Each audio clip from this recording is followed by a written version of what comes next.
Okay, cool. We are live. I am counting down from 15, 14, 13, 12, 11, 10, 9, 8.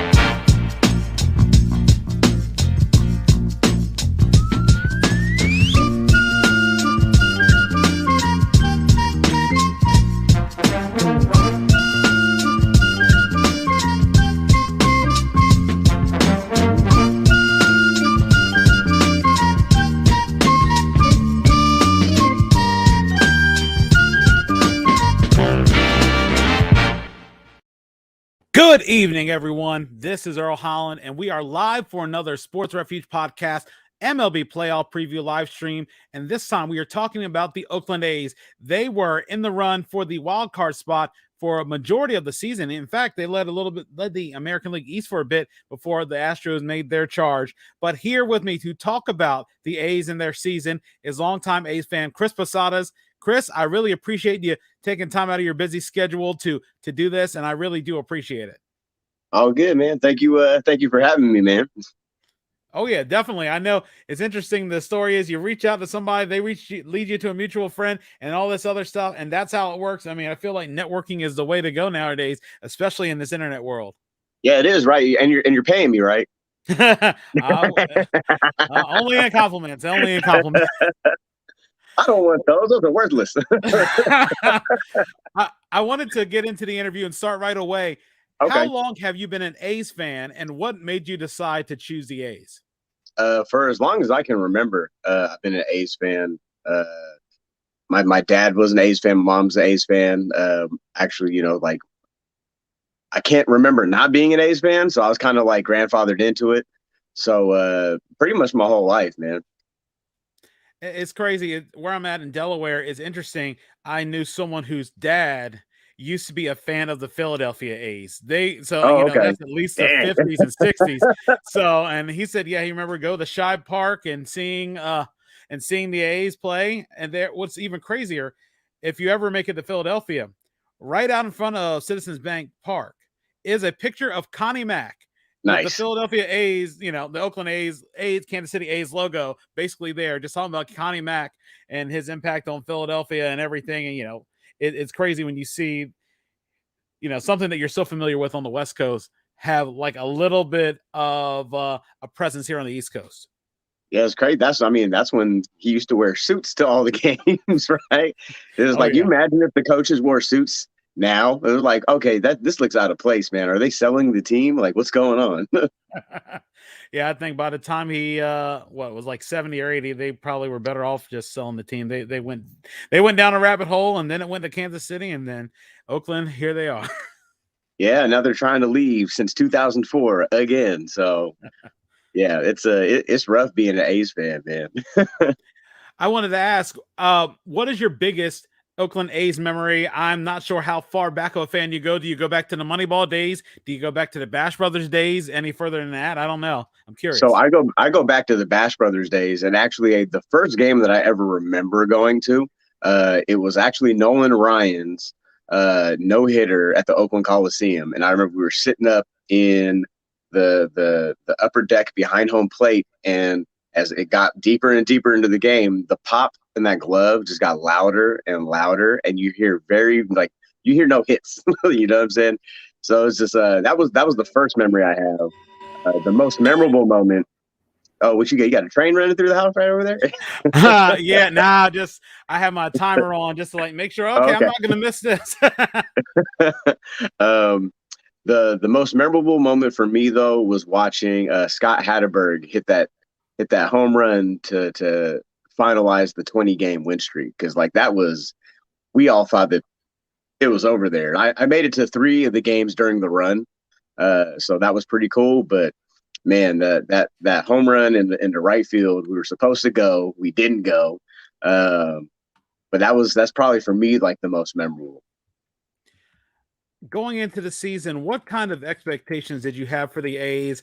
I know that their last year's bizarro World Season, as I call it, with the shortened with the shortened season and the 16-team playoff, and it was a little bit of not the norm, but going back to a full 120 game season, what were your expectations and what were you expecting for the A's?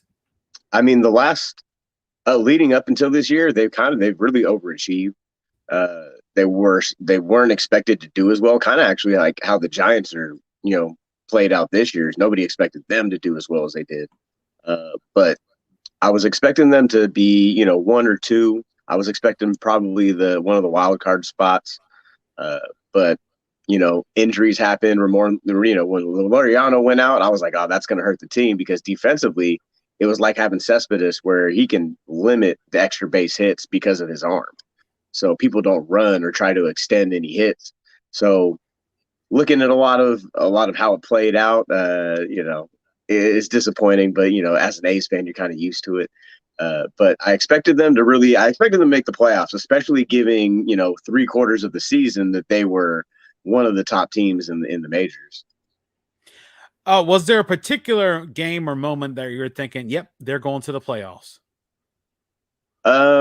Probably not a game, but I think at the end of it was just after they came back from the All-Star break is when I was like, you know what? I don't see any reason why they can't make the playoffs.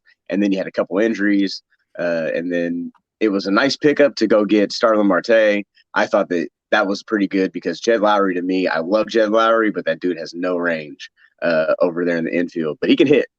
He can definitely hit. But really just looking at him, I was like, it was more of a letdown. So I was like, all right, we'll wait till the end of the season. And then looking at how it played out there last month, I was like, you knew they weren't gonna keep up with everybody. They kind of blew their wad a little bit early. Mm-hmm. And as you mentioned, seeing that point where they weren't going to make it, was there a particularly indicting or damning moment that made you think, oh, this might be it? Honestly, it was for me. When I started getting worried was when Laureano got hurt. I was like, all right, they got to figure something out. And I thought that them picking up Marte might have helped fill some gaps, but it wasn't anything particular. It was just kind of like, all right, you look at the standings and you're like, okay, they're not winning right now. They're going 4-6 in their last 10. They did that multiple times. But nothing in actual, nothing in like specificity. Mm-hmm. I guess looking at the playoffs, who did you feel that the A's would have matched up well with in the American League? I had a feeling that given the way that they play, I think the Yankees probably would have matched up pretty good with them. They have all the big names, but they always play each other really tough. So I think that they probably would have matched up pretty good against the Yankees. I think that they in a 5-game series probably could have pulled it out, surprised some people. Who would you have been worried to see in the playoff matchup? Would it have been Tampa Bay? Would it have been the White Sox? Would it have been Houston? Houston and White Sox for sure. The White Sox always have the A's number, even when they are in the cellar in the Central. For some reason, they just can't beat them, especially the games that I used to go to. So looking at them, they're just I don't know. They have the A's number, and then looking at how Houston pulled it out last year, they would have probably a little bit more confidence going into it. I don't think that the A's have really figured that puzzle out yet. Especially, they haven't figured out the playoffs in general. So really, just kind of looking at them, if they make it past the first round, you're pleasantly surprised, but you don't ever expect them really to go any bit further, and that's sad as a fan. But I'm also kind of realistic watching sports for the last 30 plus years. One of the things I sort of like to ask a question off the board, but looking at the offensive production of the Mats, Olsen, and Chapman, they combined for about 65 homers and 181 RBIs. And it seems like that aside from that, and you had pretty much solid production from everywhere else. What do you think the huge issue was for this year's team that caused them to struggle on the latter end of the season? I mean, given the way that the ballpark is shaped, it's not a hitter's park. It's definitely a pitcher's park. So you don't get a lot of guys hitting for average when you come over to Oakland, and it's more going to be conducive to, lower ERAs. Man, it pisses me off to say this, but I loved Marcus Semien, and him hitting 44 home runs this year, not being in the A's lineup. I think that them not re-signing him really kind of messed things up. Andrews never really seemed to fit uh, in the lineup. Defensively, he's fantastic, but for the most part, I don't. They're a platoon team, so they don't really have a lot of go-to guys. When they do, they end up training them. So looking at Matt Chapman and looking at the corner spots, you already know that those guys are going to be solid. It's always trying to fill in the gaps. I wish there was a little bit more production from the catcher position, but given what that is, as long as they handle pitchers well, that's all you can really ask for. But I think finding guys that are a little bit more accountable or regular, instead of finding a group of platoon players. The A's go a little bit further than some other teams that try to do it. But when you compete against the teams that have a set lineup, it's a lot harder to compete in the long run. And we saw that happen. I know I always look at the job that Bob Melvin does. He's been a solid manager and his time there. And especially you think about it, this is probably his third stint as a manager somewhere else. He was in Arizona, he was in Seattle, and that didn't work out well, and it worked out here. What is it that Bob Melvin does so well, especially being in Oakland, knowing with the constraints that he may have with the roster that may turn over often? What is it that he does well when it comes to dealing with the A's organization? I mean, he's a master strategist. When it comes down to it, he's able to not only utilize what the statistics are, but he has a really good feel for the game and the team. So he knows when to put people into the right spots. Unfortunately, kind of didn't work out this year. But you look at, I think it would be a big mistake for them not to keep him as a head coach. If there's a day that they ever find the ability to spend money on players that are either in free agency or retaining guys, then they would really give him a better chance to show how good of a manager he really is. But he shows it year in and year out, given a lot of the roster constraints. So he's able to take whatever he has and make it successful. Whether it's looking at a team that would be a 100-loss team anywhere else, he could get that team to 500. He's really, really smart. He knows he has a great coaching staff too. They're all very in tune. That they all communicate really well, and every player that's played for him has loved him. So there's something that he has as a former player that he's able to get into with the psyche of the guys on the team and allow them to really kind of be themselves and play ball. And this is a question that you probably hear so many times as an A's fan. The future of the A's really hinges on a stadium. To you, where would you think the perfect stadium would be? Would it be on the Oakland Alameda County Coliseum spot, or would it be somewhere else and still in the area? I mean, where do you think the perfect A's stadium, new age stadium, would be?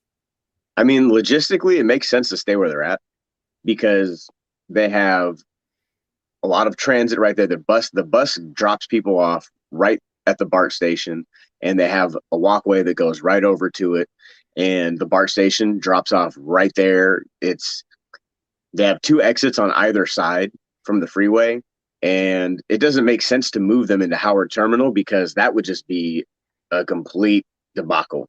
There's nowhere to get in and out of there without causing massive amounts of traffic.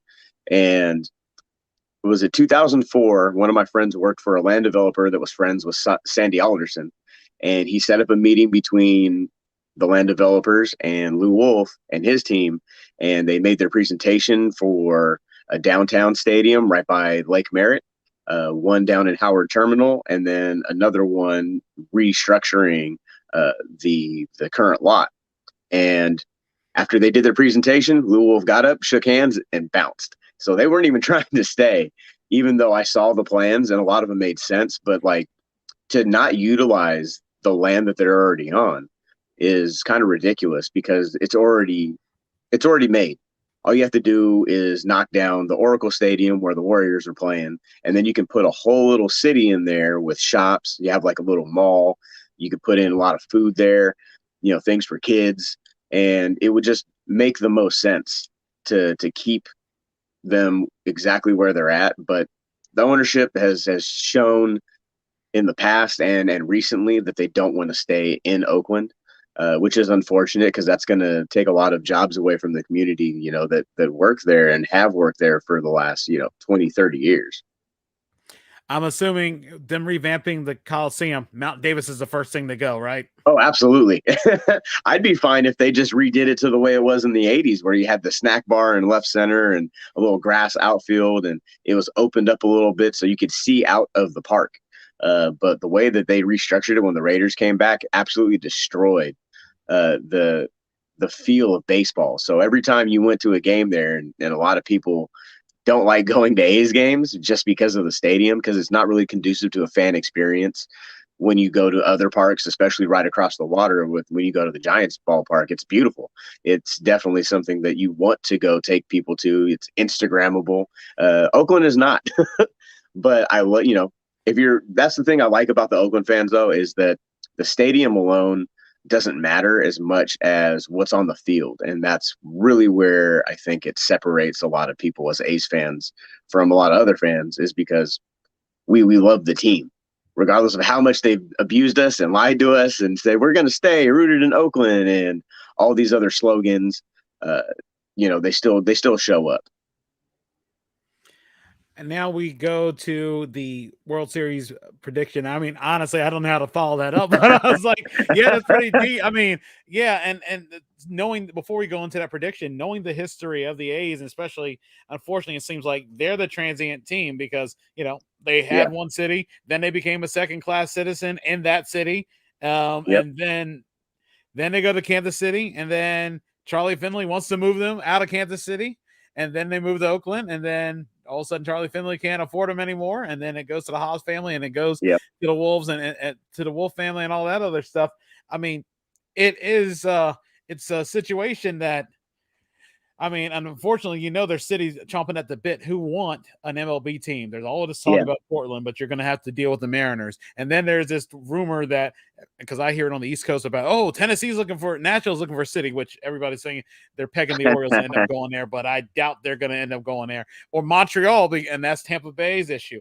And it feels like that, I mean, other than Vegas, and seeing how stingy the Giants are with San Jose and everything else, unfortunately, hopefully they can stay in Oakland for a very long time. But who knows? I mean, if it isn't the city politics, it's ownership and it's everything else. And then the fans unfortunately are getting stuck in another situation what they've seen before. Just change it from Davis to Wolf, and you've seen this situation before, a team being jerked around, and the fans are the ones who end up having to deal with it. Yeah, I mean, it's sad because a lot of people really do love, like, even the players love the fans and in all the sports that were there. You go to Oracle when the Warriors were still there. It was one of the loudest stadiums you could go to go watch a basketball game, almost always sold out, even when they sucked. And you go to, a playoff atmosphere for the A's, and it's, again, one of the loudest stadiums that you're going to play in. The Raiders fans are insane. One of my buddies I do stand up with, he was actually just at the Raiders game, and he was going wild like he does in Oakland. And none of them Raider fans, they were like, "Oh my God, I can't believe he said that." It's like, it's a different world, Oakland, and it's a different mentality. So when you take these teams out, it changes the identity of the fans, and they do travel, but it's not going to be the same kind of experience when you go to these games for these teams. And looking at Las Vegas, that probably makes the most sense, because not only do they have the NHL team, who wins the Stanley Cup in their first year, but now you have the Raiders there, and the Allegiant Stadium is beautiful. I was just there last week. It is really nice. They did that team really well. But looking at Oakland, it's not really anything that the city can compete with, really, because they don't have the infrastructure set up to supply as much money as they're asking, to put in a privatized business and not really reap any of those revenues. So the city's trying to rebuild a lot of Oakland and take care of streets. They're doing a lot of stuff that doesn't make sense to me as far as some of the streets go, but they're trying to put other things in, and the team is not a priority. And you can see that in the way that our mayor, Libby Schaff, handles it. But it's also reality. You got to think of, what does the city really need? Unfortunately, yeah, that'd be some jobs lost, but at the expense of what? Because Oakland is not necessarily thriving in the way that gentrification has really hit our town, and people are getting forced out into other areas, going to Austin, going to places like Seattle, all out of the Bay Area. And a lot of people I grew up with who love the A's, love the Raiders, love the Warriors, we're not able to go to those games anymore because we've been priced out, and the teams are leaving. So it's been a hard road to be an Oakland fan for any sport, really. And you hope that the Major League Baseball would step in and be like, just stay in Oakland. But I don't think that any of the major sports want a team out here. I don't think that it's conducive to what it is that they want out of a franchise, whatever league that might be. But it is what it is, man. I mean, I don't identify myself with the team like I used to. And it's really hard to kind of admit that sometimes, because I used to say we, now I don't really do it anymore because they don't pay me. So I don't have to do it. But yeah, it's unfortunate to be a fan in Oakland, really, because it doesn't feel like there's a lot of commitment to keeping a lot of these teams that bring a lot of pride to our city here. Yeah, I mean, I can understand that. And as we go on to that, we go into a World Series prediction. Who do you have coming out of the American League? Who do you have coming out of the National League? Who wins it all, and in how many games? So for me, it's between LA and San Francisco coming out. I don't see, like, just given the depth of the bullpen, really, and how much the bullpen plays a role in the playoffs and then into the series. I think that the staff for LA can carry the team, because they got some crazy arms on that team. It's ridiculous. But looking at how many home runs the Giants have been hitting, all year, I think that they can find themselves they can fall into some wins during the playoffs. I would say San Francisco probably has the best chance to make it out of the NL. And man, it's a little bit harder to say with the AL because I haven't paid as much attention to it. But I would if I was going to put money on it, I'd put money on either Houston or New York. Okay. And who wins and how many games? Who wins and how many games? So I think that because Houston masters up pretty well with San Francisco, that'd be a little Orange World Series, like a little pumpkin series. I think that probably San Francisco would win in probably 6. Okay, definitely. And as we start to wrap this up, and I really appreciate you, Chris, and I would definitely want to have you back come our NBA or NFL playoff preview when it comes to calling the Raiders or calling the Warriors. What are ways that people can reach out to you? And do you have anything you want to promote as well? As this will be running October 6th, do you have anything to promote? And what are ways people can reach out to you to talk A's or Oakland area stuff, anything related to Oakland? Okay, so actually I do stand-up comedy. And that was the reason why I was in Vegas last week for World Series of Comedy. That is a great festival. If you guys are ever around and see World Series of Comedy, that's a really cool thing, because you get people from all over the country competing, and the finals are actually in Las Vegas. But aside from that, really nothing else really other than my Instagram, soy sauce, butter, and rice, all one word. You spell out the A-N-D. You can catch me on there. I post a lot of stuff in my stories about where I'm going to be whenever I do shows, and how you can hit me up. You respond to anything, I usually respond in a day or two. And if you're funny, I'll fuck with you. All right. I really appreciate it. Chris, thank you for being on the show. For everybody who's been watching, I really appreciate it. And Chris, we'll talk a little more offline in studio once we finish this. But for everybody who's watching, we still got a few more live streams we're going to do over the weekend. We're going to talk Seattle Mariners. We're going to talk Boston Red Sox. And anybody out there, if you're watching, if you're a White Sox fan, hit me up. We got to do this because I don't want you guys to be underrepresented. And I've been hitting you guys on social media, and y'all been ignoring me like y'all owe me money, or I owe you money, or something like that. Something along those lines. Somebody owing somebody money, and they don't want to see them. But for everybody who's been watching, I really appreciate it. Chris will talk a little more off air. For everybody who's been watching, I really appreciate it, and we'll be back soon.